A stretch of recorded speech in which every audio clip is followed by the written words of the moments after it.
लग्नानंतर होईलच प्रेम या मालिकेच्या पुढील काही येणाऱ्या भागांचे अपडेट जाणून घेऊया आपल्या आजच्या या व्हिडिओमध्ये. चला तर मग प्रेक्षकांनो सुरुवात करूया आपल्या आजच्या या व्हिडिओला.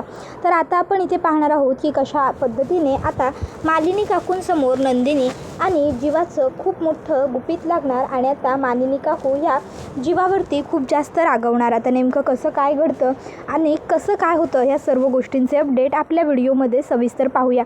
तर इकडे आता नंदिनीने सकाळपासून जीवाला 3 ऑमलेट पावच्या रील सेंड केलेल्या असतात. त्यामुळे मग आता जीवा हा विचार करतो की नंदिनीला ऑमलेट पाव खाण्याची खूपच जास्त तल्लप आलेली दिसते. म्हणून मग आता जीवा काय करतो, नंदिनीसाठी मस्तपैकी गरमागरम ऑमलेट पाव बनवतो. नंदिनी म्हणते, वाव जीवा, खरंच काय सांगू तुम्हाला, मला ना ऑमलेट पाव खाण्याची खूप क्रेविंग होत होती.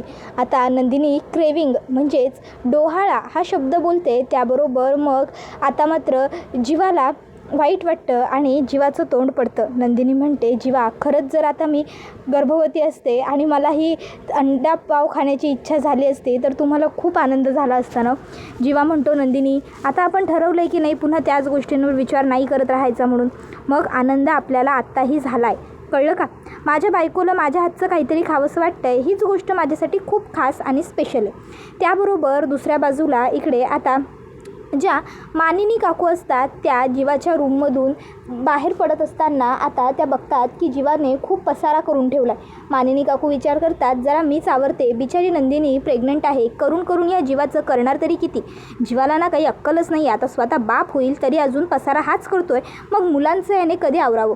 मग आता मानिनी काकू जीवाची खोली आवरत असतानाच तिकडे मानिनी काकूंना आता सेरोगेसीसाठी जे काही म्हणजे रूल्स अँड रेग्युलेशन्स असतात, ज्या काही गोष्टी असतात त्या लिहून ठेवलेली जी डायरी असते ती तिथे त्यांना सापडते. आणि आता ते सापडल्यानंतर मानिनी काकूंना प्रश्न पडतो की सेरोगेसीचं हे सगळं इथे जीवा आणि नंदिनीच्या खोलीत काय करतं आहे, नक्की काय गडबड आहे, काय प्रकार आहे हा सगळा. मानिनी काकू विचार करतात की नेमकं काय आहे हे सगळं, हे बघितलं पाहिजे. मग त्या तो कागद घेऊन जीवा आणि नंदिनीकडे येतात.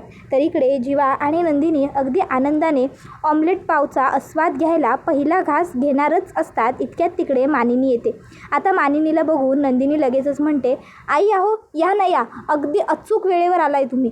हे बघा, तुमच्या लाडक्या लेकाने माझ्यासाठी ना मस्त गरमागरम ऑमलेट पाव बनवला आहे, मला खूप खावंसं वाटत होतं, या या तुम्ही पण खा. त्याबरोबर मग मानिनी म्हणते, नाही ते सगळं ठीक आहे, ते करूच नंतर आपण, पण मला एक गोष्टीचं उत्तर हवं आहे तुम्हा दोघांकडनं, खरं खरं. दोघंही म्हणतात, बोला ना आई, काय विचारायचं आहे विचार. त्याबरोबर मग मानिनी काकू आता त्यांना तो कागद दाखवतात आणि म्हणत असतात की सरोगेसी मदर याचं तुमच्याकडे काय करतं आहे यादीपत्र. त्याबरोबर मग आता नंदिनी आणि जीवाला त्या विचारतात, तुमच्याशी बोलते, काय विचारलं मी. आता मात्र जीवा आणि नंदिनीला काय बोलावं हे सुचत नसतं, कारण आता खोटं काय सांगायचं हे त्यांचं ठरलेलंच नसतं ना. मग नंदिनी जीवाकडे बघते, जीवा नंदिनीकडे बघतो. दोघंही एकमेकांकडे बघत असताना आता मग मानिनी काकू पुन्हा विचारतात, जीवा, नंदिनी, मी तुमच्याशी बोलते, काय विचारलं आहे मी, काय आहे सगळं. मग नंदिनी म्हणत असते, आई मी काय म्हणते, नाही म्हणजे ते मी म्हणजे मी अहो म्हणजे ते आपलं हे ते मी सांगेन ना तुम्हाला आई नंतरनं, ते म्हणजे त्यावर जीवा म्हणतो, थांब नंदिनी, मी सांगतो आईला सगळं, आई चल माझ्याबरोबर. आणि मग जीवा मानिनी काकूंना रूममध्ये घेऊन येतो. नंदिनी म्हणत असते, जीवा अहो प्लीज. त्यावर जीवा म्हणतो, नंदिनी प्लीज गप्प बस. आणि मग जीवा खोलीचा दरवाजा बंद करून घेतो. मानिनी काकू म्हणतात, जीवा असं काय घडलं आहे एवढं. त्यावर जीवा म्हणतो, आई काय प्रश्न होता तुझा, हा सेरोगेसीचा कागद कोणासाठी आहे. हा कागद नंदिनी आणि माझ्यासाठी आई, आम्हाला आमचं बाळ सेरोगेसीच्या मदतीने ह्या जगामध्ये आणायचं आहे. त्यावर मानिनी काकू म्हणतात, काय अरे पण कशासाठी, का, नंदिनी तर ऑलरेडी प्रेग्नंट. त्यावर जीवा म्हणतो, नाही आहे आई, नंदिनी प्रेग्नंट नाही आहे. त्याबरोबर मानिनी काकू म्हणतात, काय बोलतो आहेस तू हे सगळं. त्यावर जीवा म्हणतो, आई नंदिनीचं मिसकॅरेज झालेलं आहे. त्यावर मानिनी काकू म्हणतात, कधी, कसं, आणि मला याबद्दल काहीच माहीत नाही आहे. त्यावर जीवा म्हणतो, आई तुलाच काय, घरामध्ये याबद्दल कोणालाही माहीत नाही आहे. तुला आठवतं आहे त्या दिवशी नंदिनीचा अपघात झाला होता, काव्याने नंदिनीला एक पुस्तक बाइंडिंगसाठी दिलं होतं. त्यावर मग मानिनी काकू म्हणतात, हो आठवतं आहे, काव्याने पुस्तक दिलं होतं. त्यावर मग मानिनी काकूंना पुढे जीवा म्हणतो, तेव्हा नंदिनीचा अपघात झाला होता, तेव्हा मी तिला हॉस्पिटलमध्ये नेलं, तेव्हा तर आमच्या बाळाला काही झालं नव्हतं, पण नंतर आम्हाला असं कळालं की आमचं बाळ दगावलं. त्यावर मानिनी म्हणतात, अरे पण कसं, काही झालं नव्हतं असं म्हणालास ना. त्यावर नंदिनी म्हणते, त्यामध्ये चूक माझीच आहे. एक लहान मुलगा तिथे असलेल्या औषधाची बाटली उघडून औषध पीत होता. त्याला अडवायला मी जात होते आणि त्याच्या हातातली ती औषधाची बॉटल मी हिसकावून लावताना माझा पाय सरकला आणि मी खाली पडले. त्या मुलाला तर मी वाचवलं, पण माझं बाळ दगावलं. त्याबरोबर आता नंदिनीच्या डोळ्यात अश्रू येतात. नंदिनी म्हणते, आई, मी तुमच्यासमोर हात जोडते, हवं तर पाया पडते, मला माफ करा. मी तुमच्यासोबत खूप खोटं बोलले, खूपच. पण माझ्याकडे खरंच काही पर्याय नव्हता आणि म्हणून मी हे सगळं तुमच्यापासून लपवलं. आई, तुम्हाला तर माहिती आहे, तुम्ही बघितलंच स्वतःच्या डोळ्यांनी की काव्या माझ्या बाबतीत किती हळवी आहे. काव्याला माझ्या बाबतीत अगदी थोड्यातला थोडाही वाईट विचार सहन होत नाही. मग जर काव्याला कळालं असतं की माझं मिसकॅरेज झालं आहे तर काव्याला किती मोठा धक्का बसला असता. म्हणून मी हे सगळं काही लपवायचं ठरवलं. म्हणजे बघा माहिती आहे ना तुम्हाला की काव्याचं म्हणजे ते, आई मी स्पष्ट बोलते, काव्याची प्रेग्नन्सी कॉम्प्लिकेटेड आहे हे मला डॉक्टरने आधीच सांगितलं होतं. आणि त्यात काव्याची फायनल एक्झाम आणि डिलिव्हरीची डेट दोन्ही एकाच टायमात आले.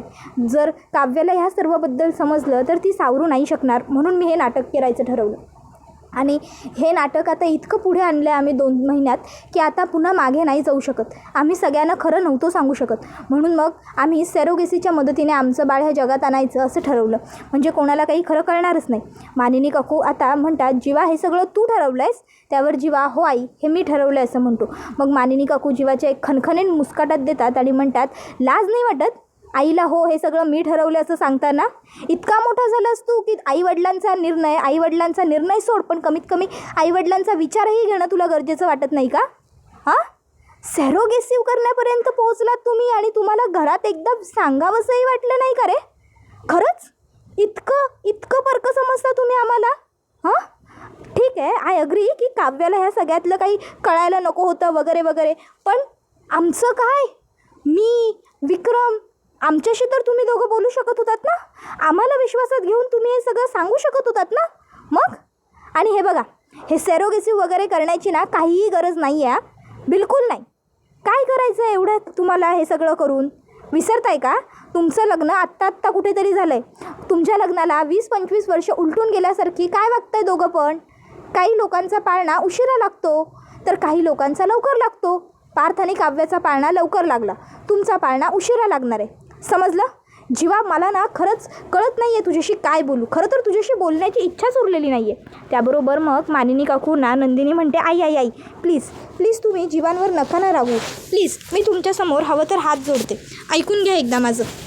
हे बघा, ह्या सगळ्यात जीवांची काहीही चूक नाही आहे. खरंच मी खरं बोलते आई. हो, हे सगळं जे काही घडलं आहे ना, यामध्ये माझी चूक आहे. त्यावर मग लगेचच मानिनी काकू म्हणतात, तुझी चूक म्हणजे? त्यावर नंदिनी म्हणते, आई, मीच म्हटलं होतं की आपण सेरोगेसीच्या मदतीने आपल्या बाळाला ह्या जगात आणायचं. आई, जीवांनी माझ्या हट्टासाठी ह्या सगळ्याला होकार दिला होता. खरं तर जीवांचा पहिल्यापासून सेरोगेसी वगैरे करण्याला नकारच होता. मीच त्यांच्याकडे हट्ट धरला. त्यामुळे प्लीज ह्या सगळ्यामध्ये तुम्ही उगाचच्या उगाच जीवांना दोष देऊ नका, जीवांना बोल लावू नका. ह्या सगळ्यात जर कोणाचा दोष आहे ना तर ती व्यक्ती मी आहे, माझा दोष आहे सगळा. त्यामुळे तुम्हाला जे काही बोलायचं असेल ते सगळं प्लीज तुम्ही मला बोला. प्लीज आई, जीवांना काही बोलू नका हो, प्लीज. त्याबरोबर मानिनी काकू म्हणतात, नंदिनी, मला खरंच तुझ्याकडनं ही अपेक्षा नव्हती. अगं, मला तू केवढी हुशार आणि सिन्सिअर मुलगी वाटायचीस. मला वाटायचं की नंदिनी माझ्यापासून कधी काही लपवूच शकत नाही. पण तू माझा सगळ्यात मोठा विश्वासघात केलास नंदिनी. खरंच तुझ्याकडे असलेल्या सर्व अपेक्षा आज तू मातीत मिसळल्या. सगळ्या अपेक्षांवरती आज तू पाणी फिरवलंस. मला अजिबात वाटलं नव्हतं की खरोखर तू कधी असं वागशील. नंदिनी, ह्या सगळा निर्णय घेताना एकदा तुझ्या मनात आमचा विचार आला नाही का गं? तर दुसऱ्या बाजूला आता इकडे जी काव्य असते तिला आता समजलेलं असतं की विजयने आता काय उपद्व्याप करून ठेवला होता आणि विजयमुळे आता कसं काय घडलं आहे. पण आता काव्याला हे कळालेलं नसतं की विजयमुळे नंदिनीचं मिसकॅरेज झालं आहे. तिला फक्त एवढंच माहिती असतं की घरातल्यांनी विजयला हकलवून लावलं. मग काव्य पार्थला विचारते की का हकलवलं घरातल्यांनी विजयला? तर पार्थ तिला सांगतो की तो फ्रॉड होता, खोटारडा होता, हे सगळं आम्हाला कळलं, म्हणून मग आम्ही ताबडतोब त्याची हकलपट्टी केली. मग आता काव्या म्हणते की वसुहत्या, तुम्ही त्याला ह्या घरात आणलं होतं, त्यामुळे खरं तर ना ह्या घरात तुम्हालाही नाहीच ठेवलं पाहिजे. वसुहत्या म्हणते, म्हणते हे घर माझं आहे, माझा घरावर मालकी हक्क आहे. त्याबरोबर मानिनी काकू म्हणतात की वसुताई बाद झालं, मालकी हक्क आहे म्हणून आतापर्यंत तुम्ही खूप जास्त मनमानी केलीत, पण आता तुमची मनमानी आम्ही खपवून घेणार नाही. मालकी हक्क आहे म्हणून काहीही वागण्याचे अधिकार तुम्हाला मिळतात असं जर तुम्हाला वाटत असेल ना तर ते साफ चुकीचं आहे. जर ह्या घरावरती तुम्ही इतकाच हक्क सांगत असाल ना तर मग माफ करा, पण आज मला सुद्धा बोलावंच लागेल. विसरताय का, जेव्हा भाऊजी गेले तेव्हापासून आत्तापर्यंत मी आणि विक्रमने तुम्हाला आमच्याबरोबर ठेवलं, तुमचं सगळं केलं, रम्याचं शिक्षण केलं, शाळा कॉलेज सगळं केलं, तिच्या लग्नाची सुद्धा आम्ही चांगली तयारी ठेवली होती, पण रम्याने शेण खाल्लं, त्याला आमच्याकडे पर्याय नव्हता. त्यामुळे उगाच प्रत्येक वेळी ह्या हक्काच्या गप्पा आहे ना आमच्यासमोर सांगायच्या नाही. कळलं ना, हे घर जर तुमचं आहे ना तर त्यापेक्षा जास्त आमचं आहे, समजलं. प्रत्येक वेळी आम्हाला बोलायला लावू नका. त्याबरोबर विक्रम काका तिकडे येतात आणि म्हणतात की काय चाललं आहे का हे सगळं. त्यावर मग आता विक्रम काका म्हणतात, मगापासून ऐकतोय तुम्ही सगळे वसुताईला घरातनं बाहेर काढायला लागलाय, म्हणजे नक्कीच काहीतरी मोठं घडलं आहे. काय झालं आहे मानिनी, मला काही कोणी सांगणार आहे का, लवकर बोलताय का कोणी काहीच बोलत नसतं. विक्रम काका म्हणतात, मानिनी काय विचारतोय मी, काय घडलं आहे, काय झालं, वसुताई तू तरी काहीतरी बोल. मग लगेचच काव्या म्हणते, बाबा मी सांगते ना तुम्हाला, वसुआत्यांचा जो लाडका जावई होता ना विजय मतकरी, तो फ्रॉड निघाला. आणि हे जेव्हा पार्थ आणि जीवांना समजलं तेव्हा मानिनी काकूंना त्यांनी येऊन सगळी हकीकत सांगितली आणि मानिनी काकूंनी त्या विजयची घरातनं धक्के मारून हकलपट्टी केली. आणि त्याशिवाय त्यांना हेही समजलं होतं की त्या विजयचं रम्याबरोबर जे लग्न झालं होतं ना ते सगळं लग्न वगैरे खोटंच होतं. मग तर काय, मानिनी काकूंना या विजयला घरामध्ये ठेवून घेण्याची काही गरज वाटली नाही आणि म्हणून मानिनी काकूंनी सरळ विजयची हकलपट्टी करूनच टाकली. मग आता त्या विजयला या घरात रम्याबरोबर खोटं लग्न लावून वगैरे वसुआत्यांनी आणलं होतं ना, म्हणून मी वसुआत्यांना म्हणते की तुम्हाला सुद्धा खरं तर या घरामध्ये राहण्याचा काही एक अधिकार नाही आहे. त्यावर वसुआत्या त्यांचा या घरामध्ये मालकी हक्क आहेत हे नेहमीप्रमाणे मला सांगत होत्या. तेव्हा आईंना राग आला आणि आई मध्ये आल्या आणि वसुआत्यांना आता त्यांची जागा दाखवून देतात. बरोबर ना वसुआत्या. त्याबरोबर मग आता विक्रम म्हणतो, पण या सगळ्यामध्ये वसुआत्याची काय चुकी, रम्याने लग्न केलं होतं ना. त्याबरोबर मग आता लगेचच काव्या म्हणते, अहो बाबा पण रम्याला पाठिंबा देणाऱ्या वसुआत्याच होत्या ना, आणि आजपर्यंत असं काहीतरी घडलं आहे का की वसुआत्यांना माहिती आहे आणि रम्याला माहीत नाही आहे म्हणून, किंवा रम्याला माहिती आहे आणि वसुआत्याला माहीत नाही आहे म्हणून. त्यावर मग आता त्याच्या बाबतीत काव्या जे बोलते ते सगळं काही विक्रमना पटतं. त्याबरोबर मग आता विक्रम म्हणतो, याच्यामुळे आपल्याला बिझनेसमध्ये खूप मोठं नुकसान झालंच होतं, बरं झालं तुम्ही घराबाहेर काढलं ते. त्याबरोबर मानिनी म्हणते, बिझनेसपेक्षाही खूप मोठं नुकसान झालं आहे. त्याबरोबर मग आता लगेचच इकडे विक्रम काका आणि काव्या दोघंजणं मानिनी काकूंकडे बघतात. काव्या म्हणते, आई काय नुकसान झालं आहे आपलं एवढं मोठं.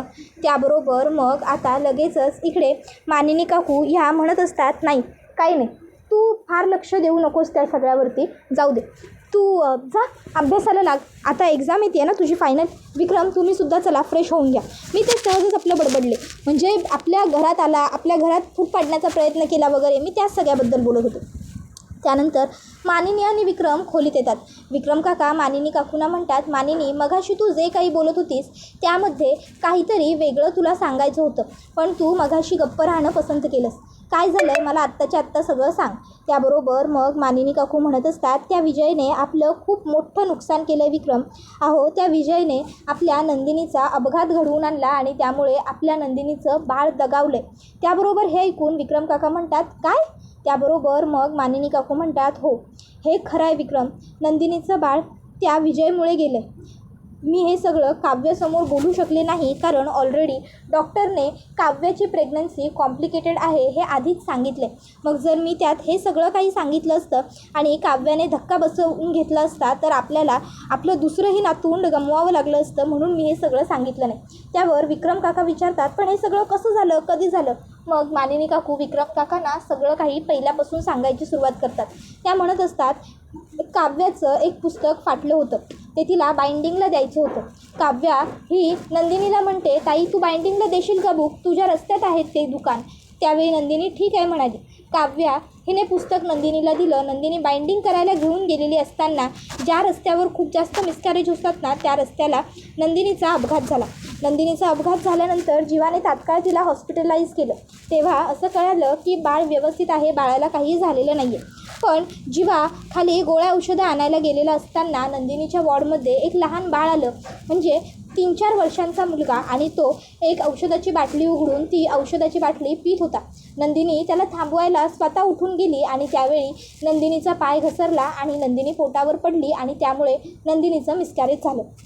दुसऱ्याचं लेकरू वाचवताना माझ्या सुनेचं स्वतःचं बाळ हिरावून घेतलं देवाने. त्याबरोबर आता हे ऐकून विक्रम काकांना सुद्धा खूप मोठा धक्का बसतो. तर दुसऱ्या बाजूला नंदिनीने जीवासमोर हात जोडलेले असतात. नंदिनी जीवाला म्हणत असते, जीवा खरंच मला माफ करा. म्हणजे आज खरं तर माझ्यामुळे सगळं घडलं.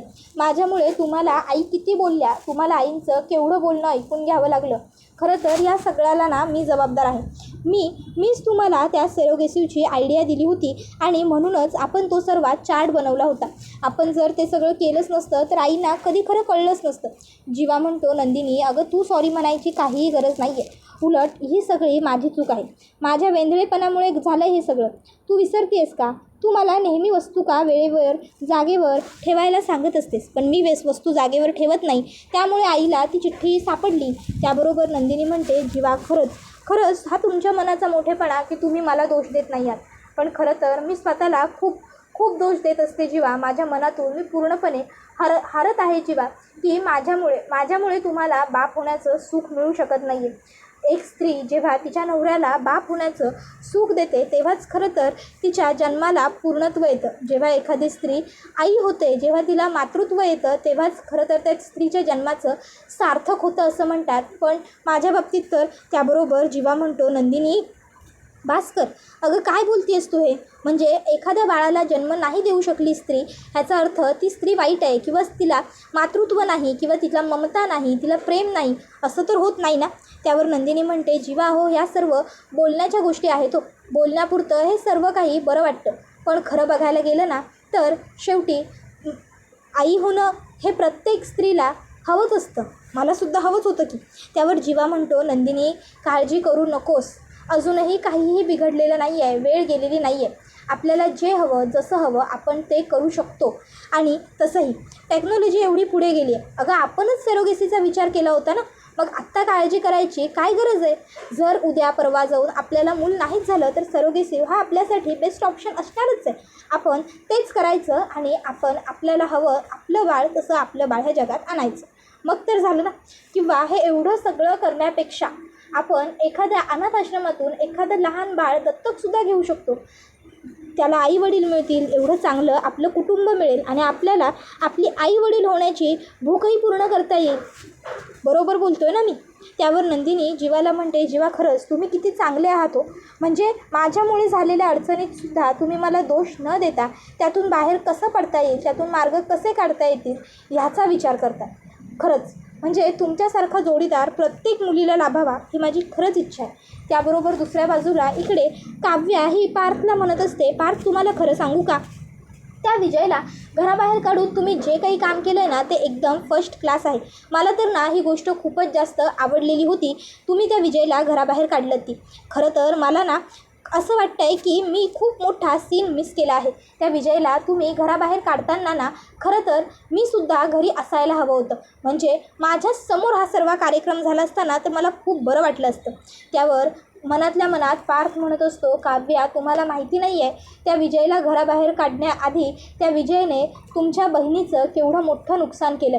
जेव्हा तुम्हाला समजेल नंदिनीच्या बाबतीत त्या विजयने काय केलं आहे आणि त्यामुळे नंदिनीचं किती मोठं नुकसान झालं आहे, तेव्हा तुम्हाला काय वाटेल आणि काय नाही मला खरंच काहीच कळत नाही आहे. असो. त्यावर मग पार्थच्या चेहऱ्यावरचं टेन्शन बघून काव्या म्हणते, पार्थ काय हो तुमच्या चेहऱ्यावर एवढं टेन्शन का? तुम्हाला आनंद झालेला नाही आहे का विजयला घरातनं बाहेर काढल्याचा, की लाडक्या मेवण्याचा इतका विचार करताय? त्यावर पार्थ म्हणतो, तुम्हाला झाला आहे ना आनंद, मग झालं तर तुम्ही काय आणि मी काय आपण थोडीच वेगळे आहोत. त्याबरोबर अगं माझाच किती भारी नवरा आहे, किती छान बोलला असं म्हणत काव्या आता पार्थला मिठी मारते. पार्थ मात्र टेन्शनमध्येच असतो. त्याबरोबर हा व्हिडिओ इथेच संपतो. व्हिडिओ आवडला असेल तर व्हिडिओला लाईक करा. चॅनलवर नवीन असाल तर चॅनलला सबस्क्राईब करा आणि बेल आयकॉन आठवणीने प्रेस करा, जेणेकरून तुम्हाला पुढच्या प्रत्येक व्हिडिओचं नोटिफिकेशन मिळत जाईल आणि सर्व व्हिडिओंचा आनंद हा अगदी उत्तम पद्धतीने घेता येईल. चला तर मग प्रेक्षकांनो, आजच्या पुरते इथेच थांबूया. पुढचा व्हिडिओ येईपर्यंत या व्हिडिओचा आनंद घेत राहा. तुम्हाला लग्नानंतर होईलच प्रेम ही मालिका कशी वाटते हे आम्हाला कमेंटमध्ये नक्कीच सांगा. टाटा बाय बाय, धन्यवाद. Take care all of you.